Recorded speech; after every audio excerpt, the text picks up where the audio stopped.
किस्मत हमें क्या चकमा देगी, हम भी तो खिलाडी बेहतरीन है. गुड आफ्टरनून वॉरियर्स आणि सर्व भावी अधिकारी. वॉरियर ऑफिसर या तुमच्या लाडक्या एज्युकेशनल चॅनलवर मी सुप्रिया तुम्हा सर्वांचं मनपूर्वक स्वागत करते.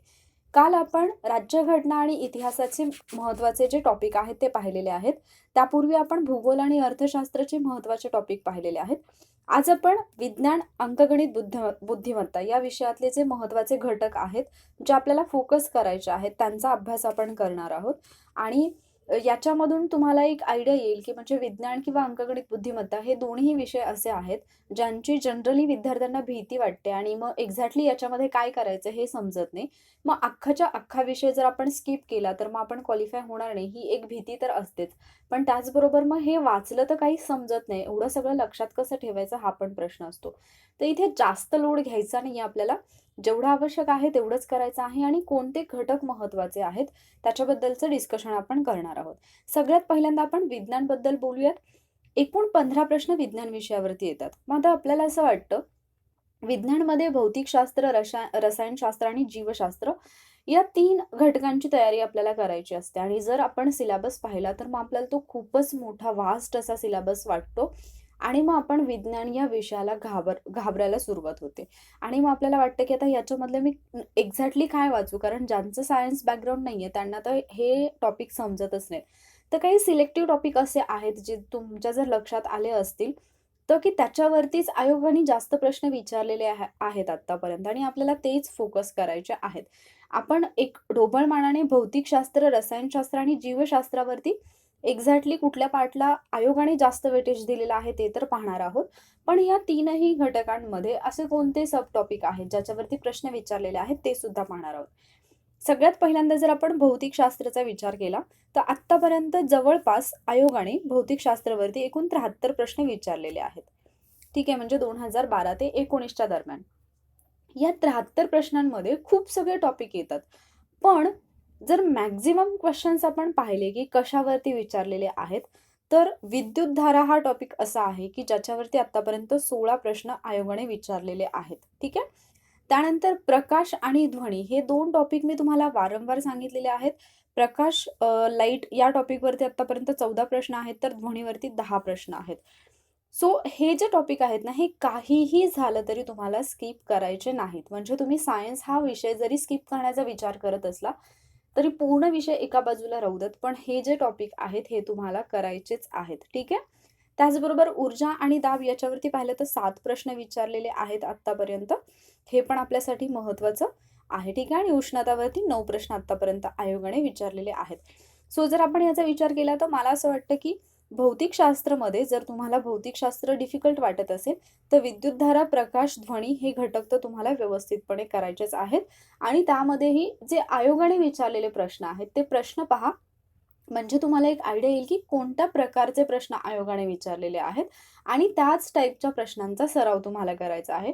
म्हणजे जास्त तुम्हाला कष्ट पण नाही घ्यावे लागणार आणि लिमिटेड असल्यामुळे ते तुम्हाला लक्षात ठेवायला पण सोपं जाईल. हे झालं भौतिकशास्त्राच्या बाबतीत.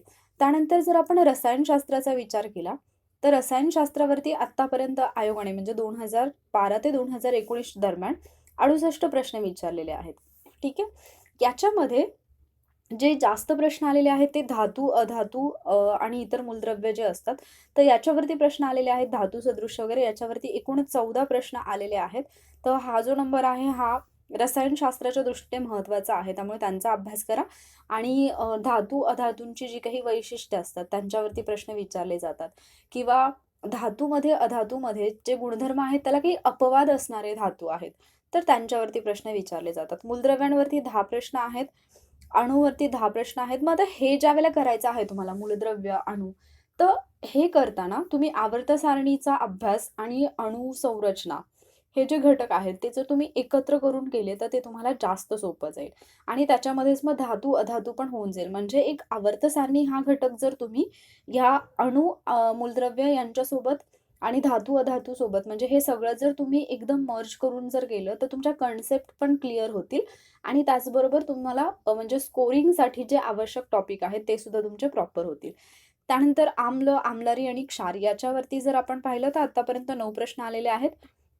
याच्यावरच्या प्रश्नांचा एक साचा असतो, म्हणजे की खालीलपैकी काय आम्ल आहे, नाही, किंवा म्हणजे जसं की तुम्हाला आठवत असेल, एक प्रश्न होता की कपड्यावरती जर साबणाचा सॉरी हळदीचा डाग पडला, वरणाचा डाग पडला आणि साबण लावला, तर मग तो डाग जो आहे तो नंतर लाल होतो. त्याचं रिझन काय वगैरे. तर रसायनशास्त्रामध्ये जे पण प्रश्न येतात ते मोस्टली तुमच्या दैनंदिन जीवनामध्ये ज्या गोष्टी होतात त्याच्याशी रिलेटेड असतात. म्हणजे उपयोजनात्मक प्रश्न हे जास्त असतात रसायनशास्त्रामध्ये येणारे. त्यामुळे ज्यावेळेला तुम्ही हे घटक करताय, त्यावेळेला तुम्ही शक्यतो ट्राय करा, की जो तुम्ही अभ्यास केलेला आहे, तो तुम्हाला दैनंदिन जीवनामध्ये त्याची उदाहरणं कुठे सापडत आहेत का? जर तुम्ही अशा पद्धतीने केलं, तर रसायनशास्त्र तुम्हाला अजिबात अवघड वाटणार नाही. रसायनशास्त्रामधला एक अवघड रावणारा घटक तो म्हणजे रासायनिक अभिक्रिया. पण आत्तापर्यंत आयोगाने 6 प्रश्न त्याच्यावरती विचारलेत. त्यामुळे जास्त त्याच्यामध्ये जाऊ नका. कार्बन हा एक महत्त्वाचा घटक आहे. त्याच्यावरती पण 6च प्रश्न आहेत. पण तो जो घटक आहे त्याच्यामधले काही ठराविक मुद्दे जर तुम्ही उचलले, कार्बनचे संयुगे वगैरे अगदी थोडं लिमिटेड, तर ते मोर दॅन इनफ आहे. ठीक आहे. हे झालं रसायनशास्त्राच्या बाबतीत. त्यानंतर सगळ्यात महत्त्वाचा आणि सगळ्यांना जास्त भीती वाटणारा घटक तो म्हणजे जीवशास्त्र. याच्यामध्ये मॅक्सिमम क्वेशन्स विचारले जातात. आत्तापर्यंतचे जर आपण प्रश्न पाहिले जीवशास्त्राचे, तर 148 पेक्षा जास्त प्रश्न हे जीवशास्त्रावरती आलेले आहेत 2012 ते 2019च्या दरम्यान. मग तुम्ही कल्पना करा, की सायन्समध्ये जीवशास्त्र हे तुमच्यासाठी किती महत्त्वाचं आहे. आणि जीवशास्त्रामध्ये पण तुम्हाला माहिती आहे, की जास्त प्रश्न जे म्हणजे प्रत्येक वर्षी ज्या टॉपिकवरती आपल्याला प्रश्न दिसतोच, तो टॉपिक म्हणजे प्राणी वर्गीकरण आणि वनस्पती वर्गीकरण.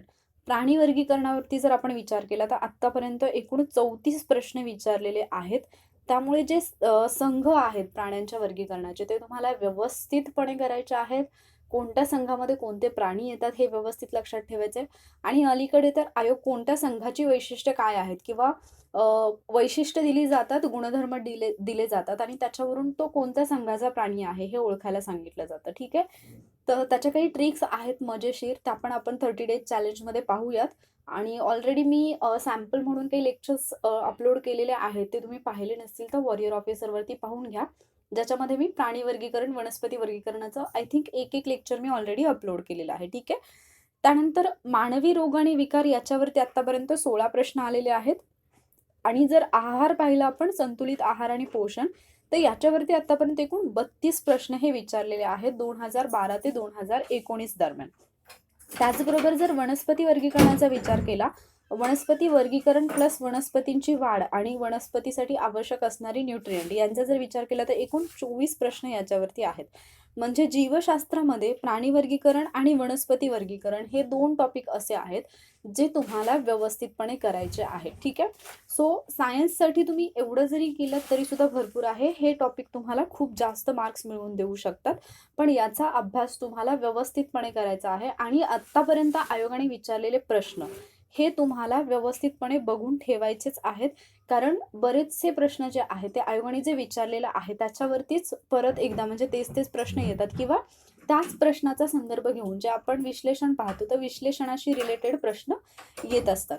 हे झालं विज्ञानच्या बाबतीत. म्हणजे जर तुम्हाला विज्ञानची भीती वाटत असेल आणि एक्झॅक्टली काय अभ्यास करावा हे समजत नसेल, तर एवढे टॉपिक तुम्हाला करायचे आहेत जर तुम्हाला चांगला स्कोर घ्यायचा असेल तर.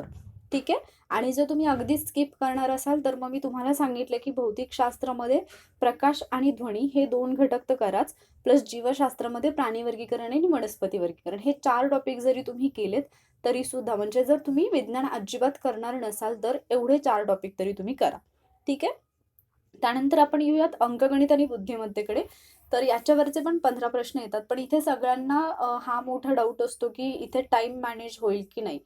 तर जर तुमची प्रॅक्टिस व्यवस्थित असेल तर टाईम अगदी व्यवस्थितपणे मॅनेज होतो. कारण मी स्वतः तुम्हाला सांगते की म्हणजे मी 12 क्वेश्चन्स अटेम्प्ट केले होते आणि त्याच्यापैकी माझे 10 क्वेश्चन्स हे बरोबर आले होते.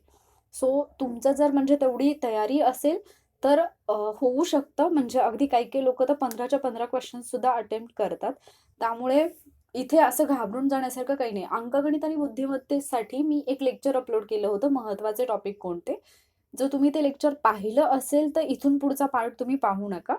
पण जर ते तुम्ही पाहिलं नसेल तर मग तेच घटक जे आहेत ते मी इथे फक्त मेन्शन करणार आहे. इथे मी जास्त डीपमध्ये नाही सांगत कारण मी ऑलरेडी याच्यासाठी एक सेपरेट असं लेक्चर अपलोड केलेलं आहे. ठीक आहे.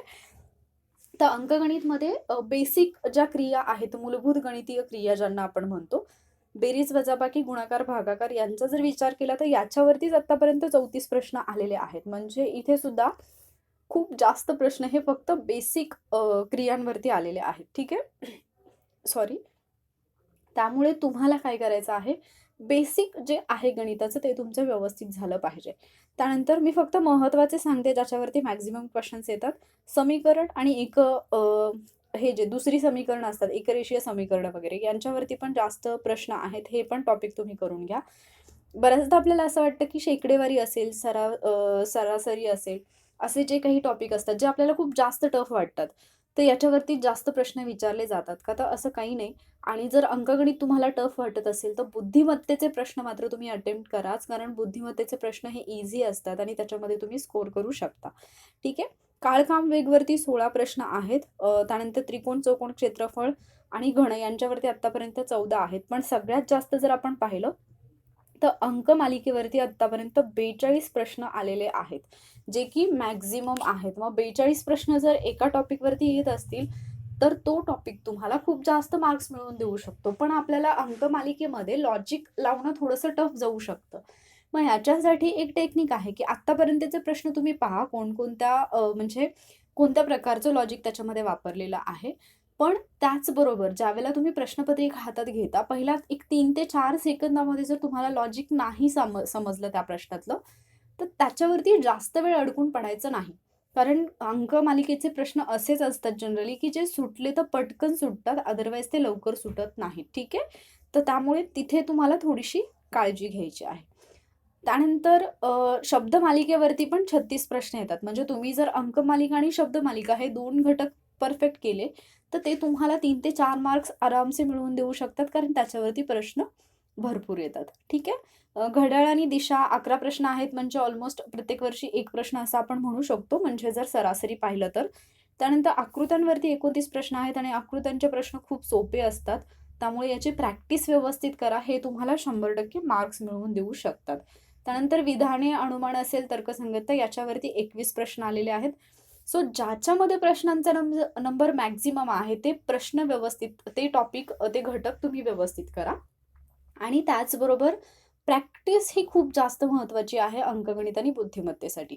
म्हणजे ज्या टेस्ट सीरीज तुम्ही आत्ता सोडवत असाल, तर त्या टेस्टमध्ये जे पण गणित बुद्धिमत्तेचे प्रश्न असतात, ते तुम्ही ज्यावेळेला टाईम लावून पेपर सोडवता त्यावेळेला तर अटेम्प्ट करण्याचा प्रयत्न करा. पण जर समजा त्यावेळेला नाही झालं, तर जेव्हा तुम्ही ॲनालिसिस करता त्यावेळेला तरी ते प्रश्न तुम्ही नक्कीच सोडवा, कारण त्याचा फायदा तुम्हाला इकडे होणार आहे. ठीक आहे.